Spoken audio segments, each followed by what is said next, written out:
Namaskar and welcome to the Sheen Every You. My name is Mo Shane and I hope you all are doing good and staying safe.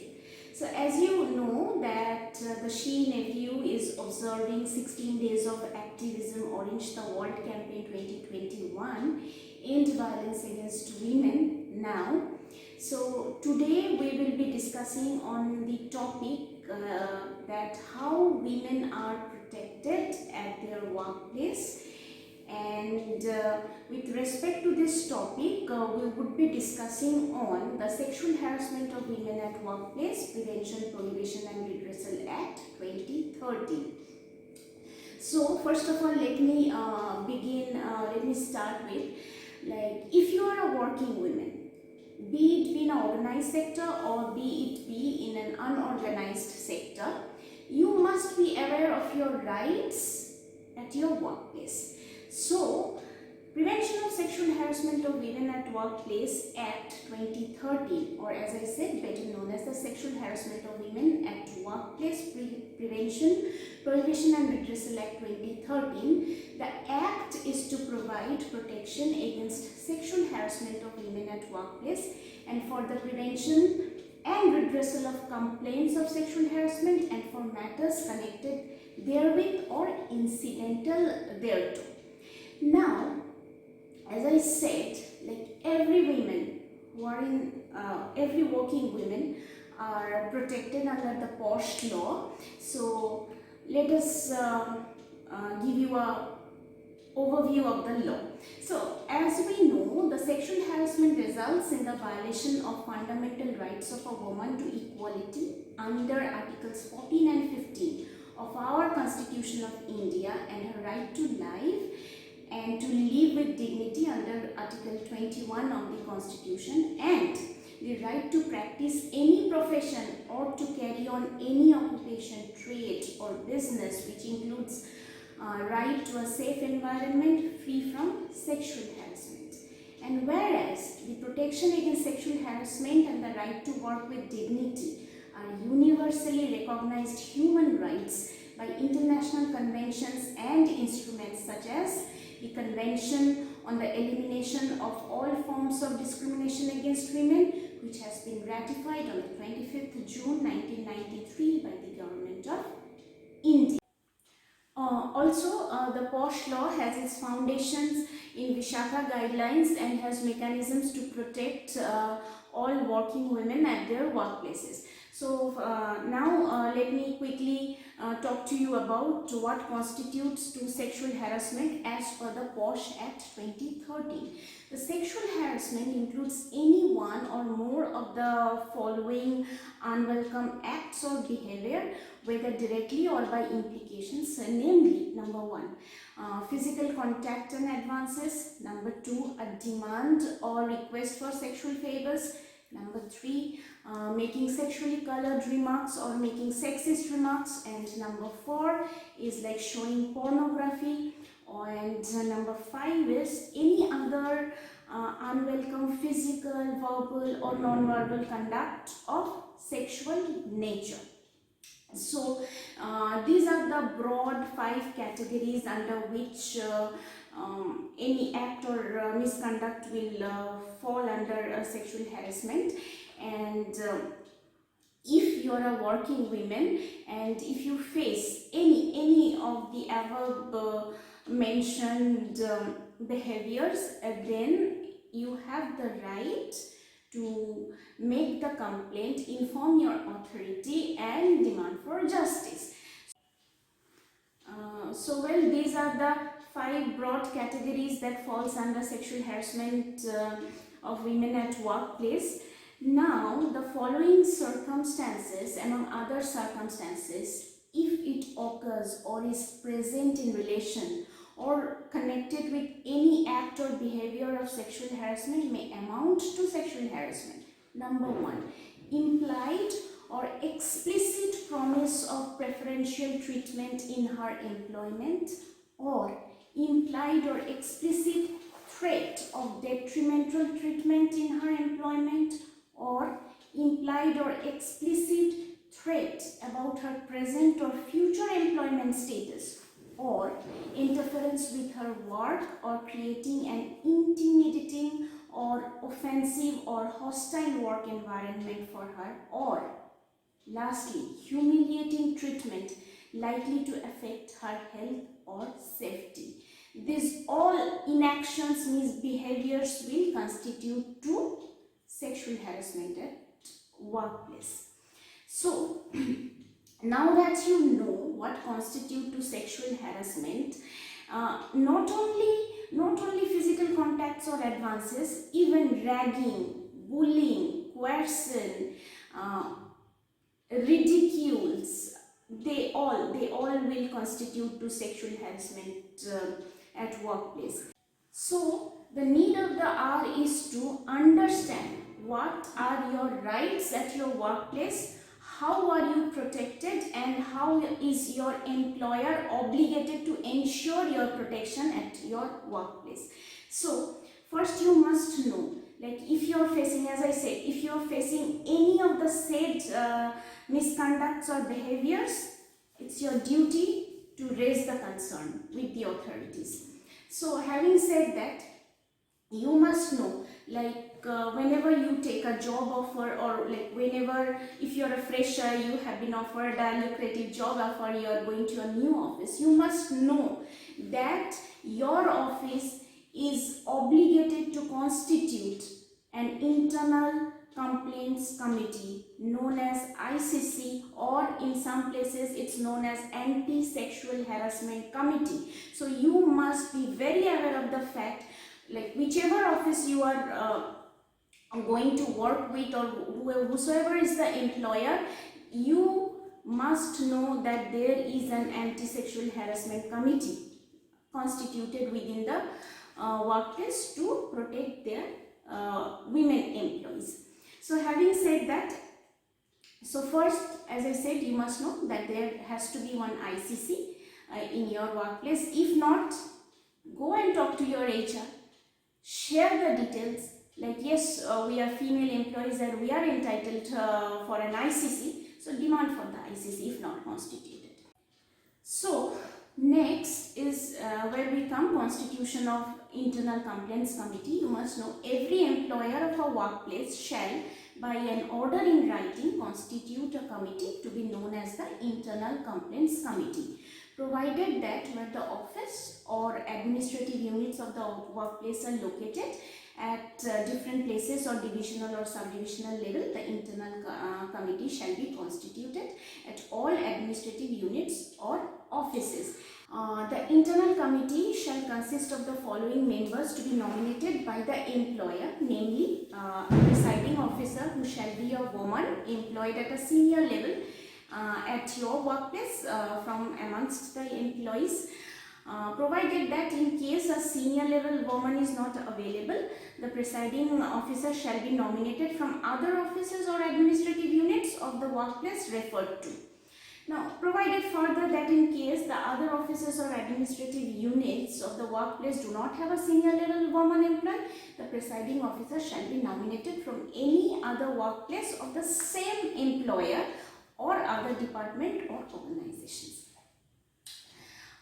Next is not less than 2 members amongst employees preferably committed to the cause of women, or have had experience in social work or have legal knowledge, and 1 member from amongst the non-government organization or associations committed to the cause of women, or a familiar person familiar with the issues relating to sexual harassment. So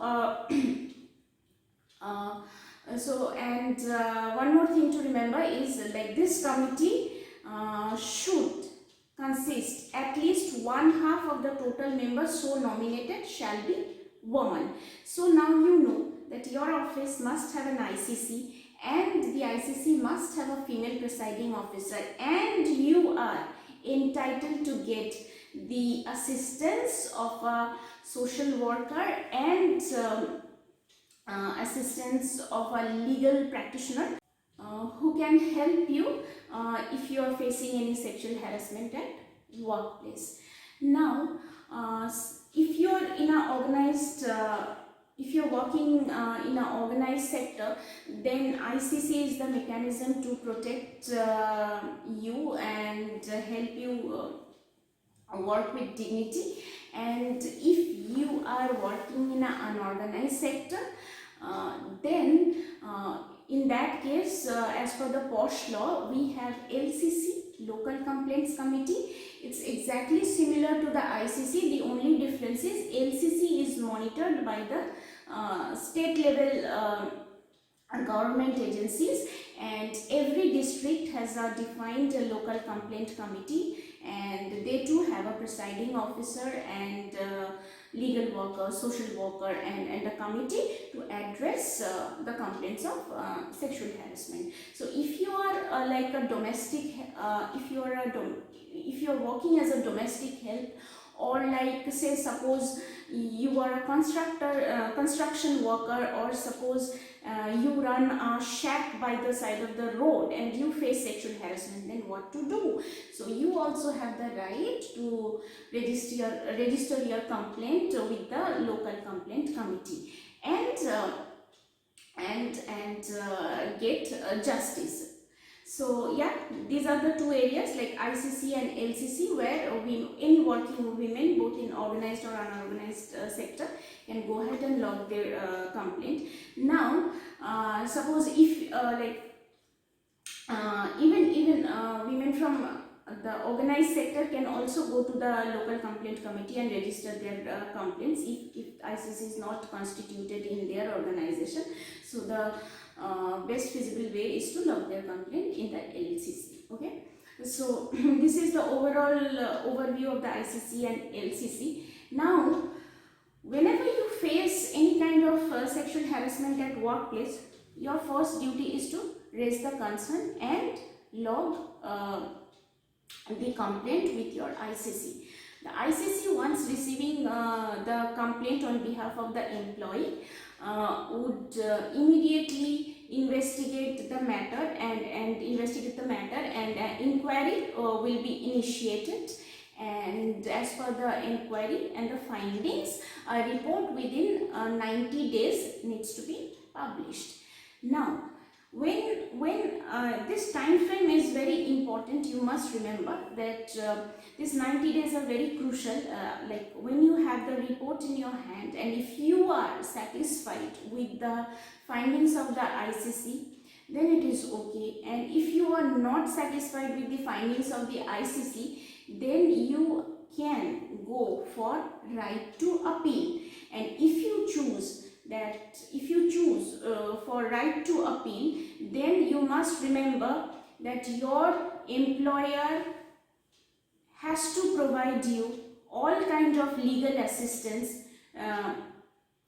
so that you can go for right to appeal. Okay, and in case if you face sexual harassment and you don't want to go to ICC, but you want to lodge a police complaint or FIR, similarly your employer is your employer is there to help you or assist you in lodging your FIR as well as police complaint. So these are your entitlements. So you must and you must remember this 90 days frame is crucial, and you have the right to make the appeal post the report that you receive. If you are unsatisfied, you can go ahead with the right to appeal process. Now, as I said, like there are three different mechanisms. Either you go to ICC, or you go to LCC, or you can make a police complaint. You can go for an FIR. Now, what you must know, that during the inquiry into the complaint, during this pendency of an inquiry, what are your entitlements? Okay, so during the pendency of an inquiry on a written request made by the aggrieved woman, the internal committee or the local committee may recommend to the employer to transfer the aggrieved woman or the respondent to any other workplace, or grant grant leave to the aggrieved woman up to a period of 3 months, or grant such relief to the aggrieved woman as may be prescribed. The leave granted to the aggrieved woman under this section shall be in addition to the leave she would be otherwise entitled. On the recommendations of the ICC or the local committee, as the case may be, the employer shall implement the recommendations made and send the report to such implementation to the internal committee or the local committee. Okay. So, whatever actions are recommended by the ICC or the LCC against the respondent, the employer has to take actions on the recommendations and implement the recommendations as soon as possible. So another thing you must remember, that if you are facing sexual harassment at your workplace, nobody on the earth can force you to report to the respondent. Okay, and you must remember, it is the employer's liability to provide safe, violence-free working environment to each and every employee. So if you are facing any kind of harassment or misconduct, you are entitled for a safe working environment, and the employer is obligated to remove the respondent immediately as soon as the complaint is logged with the ICC. Now, if the internal committee or the local committee arrives at the conclusion that the allegation against the respondent has been proved, it shall recommend to the employer or the district officer to take action for the sexual harassment as a misconduct in accordance with the provisions of the service rules applicable to the respondent, or to deduct, notwithstanding anything in the service rules applicable to the respondent, from the salary or wages of the respondent, such sum as it may consider appropriate to be paid to the aggrieved woman or to her legal heirs, as it may determine in accordance with the provisions of the POSH Act section 15. Now, provided that in case the employer is unable to make such deduction from the salary of the respondent due to his being absent from duty or cessation of employment, it may deduct, it may direct to the respondent to pay such a sum to the aggrieved woman. So these are like the kind of punishment prescribed by the POSH law. Now there is another section in the POSH law, like what if the woman is not able to prove the allegation? So will she be considered as malicious, or will she be considered as providing untruthful communications to the ICC? So this is a very sensitive area, and it completely depends upon the investigating committee or the ICC to determine whether the complainant is making any malicious complaint or is just unable to prove her allegations. Provided that a mere inability to substantiate a complaint or provide adequate proof need not attract action against the complainant under this section. But if the ICC finds that the complainant has made malicious complaint and has provided or forged misleading documents, then it can recommend action against the woman who has made the false complaint to the employer. However, as I said again, as per the law, like if you are not able to prove your allegations or provide adequate proof, that will not attract action against you.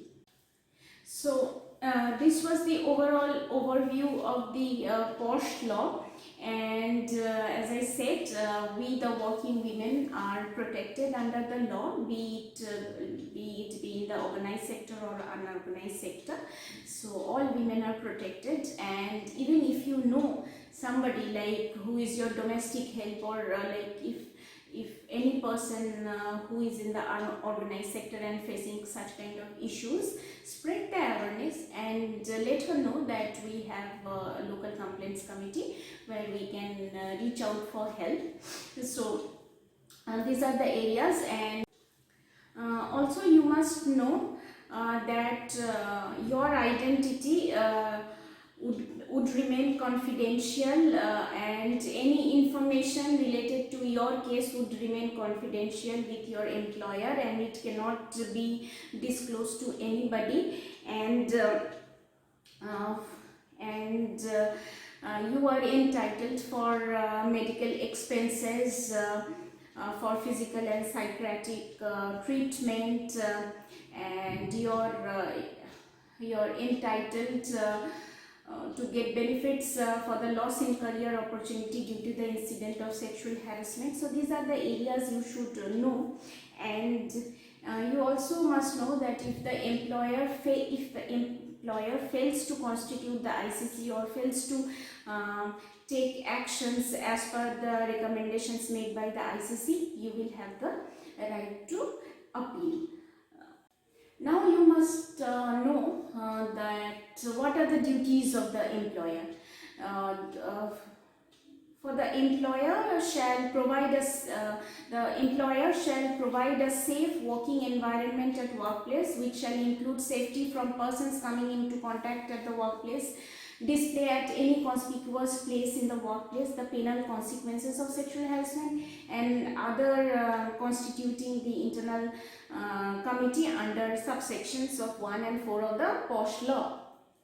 Organize workshops and awareness programs at regular intervals for sensitizing the employees with the provision of the Act, and orientation programs for the members of the internal committee as prescribed. Provide necessary facilities to the ICC or the LCC for dealing with the complaint and conducting the inquiry. Assist in securing attendance of the respondent and witness before the internal committee and the LCC, and to make available such information to the internal committee or the local committee as the case may be, as it may require, having regard to the complaint made. Provide assistance to the woman if she chooses to file a complaint in relation to the offence under the Indian Penal Code or any other law for the time being in force. Cause to initiate action under the IPC or any other law for the time being in force against the perpetrator, or if the aggrieved woman so desires, where the perpetrator is not an employee in the workplace at which the incident of sexual harassment took place. So overall, as I said, this was the overview of the POSH Act. If you have any queries or questions, do write to us. We would be happy to answer. And if you, as I always say, that if you see any of your colleagues facing sexual harassment or mistreatment in their workplace, stand by her side. Assist her if she needs any help, because you know, together you, me and us can make the difference, and change begins with every one of us. If we wish, we can help others. If we wish, we can be able to build a society that is safe for women and children. So be alert, be vigilant, be wise, and act responsibly. Thank you for watching this channel. Please stay tuned for other updates. Thank you.